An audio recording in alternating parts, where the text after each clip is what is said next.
Chaque année, la rentrée solennelle des cours et tribunaux se penche sur un thème, un sujet de droit. Et cette année, le thème qui a été choisi par le président de la République, parce que c'est le président de la République qui choisit les thèmes, parmi une liste de thèmes ou de sujets que la Cour suprême lui propose. Et cette année, le président de la République, M. Macky Sall, a porté son choix sur le contrôle juridictionnel de l'administration. Évidemment, c'est un sujet très important dans un état de droit, parce que l'administration agit pour l'intérêt général, l'administration agit au quotidien, l'administration est dotée de prérogatives de puissance publique, mais l'administration doit, dans son action quotidienne, respecter le droit. C'est pour ça que le thème a été choisi. Le citoyen, lorsqu'il fait face à l'administration doit respecter ses droits. Et au cas où l'administration ne respecte pas ses droits, le citoyen a la possibilité d'attaquer l'administration en justice. Il y a au moins deux possibilités pour le citoyen.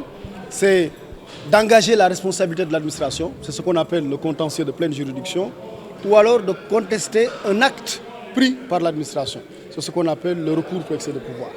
Et quand on fait le bilan de ce contrôle juridictionnel de l'administration au Sénégal, on se rend compte que notre pays est un véritable état de droit. Pourquoi? Parce qu'il est arrivé dans beaucoup de situations, notamment au plein contentieux, que l'administration se voit condamnée à réparer les dommages qu'elle a causés à autrui. La jurisprudence fournit d'exemples de ce genre. Ici même, au niveau de la Cour suprême, il y a beaucoup de cas dans lesquels la Cour suprême a censuré, a annulé des actes pris par des autorités administratives parce qu'on considérant ces actes comme n'étant pas conformes à la loi ou excédant le pouvoir. Donc je pense que c'est un thème d'actualité, mais aussi c'est un thème qui montre encore une fois l'option de notre pays pour l'état de droit. Parce qu'en dernière instance, au fond, l'état de droit, c'est quoi? C'est simplement l'État qui respecte le droit, l'État qui est soumis au droit au même titre que les particuliers.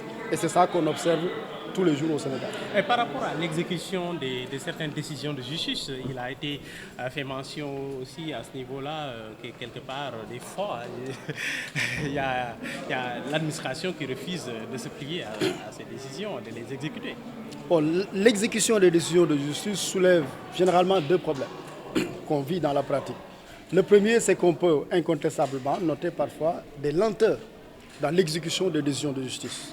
À cet égard, vous avez entendu les assurances du président de la République, les instructions qu'il a données pour qu'il y ait de la diligence dans l'exécution des décisions de justice, parce qu'en dernière instance, il appartient aussi à l'État d'assurer l'exécution des décisions de justice. La deuxième difficulté, c'est lorsque l'exécution des décisions de justice est susceptible de porter atteinte à la continuité du service public. Autrement dit, si par exemple on saisit des biens de l'État ou des biens d'une collectivité locale ou des biens d'une entreprise publique et que l'État ou cette collectivité locale ou cette entreprise publique ne puisse plus assurer la continuité du service public, cela pose problème.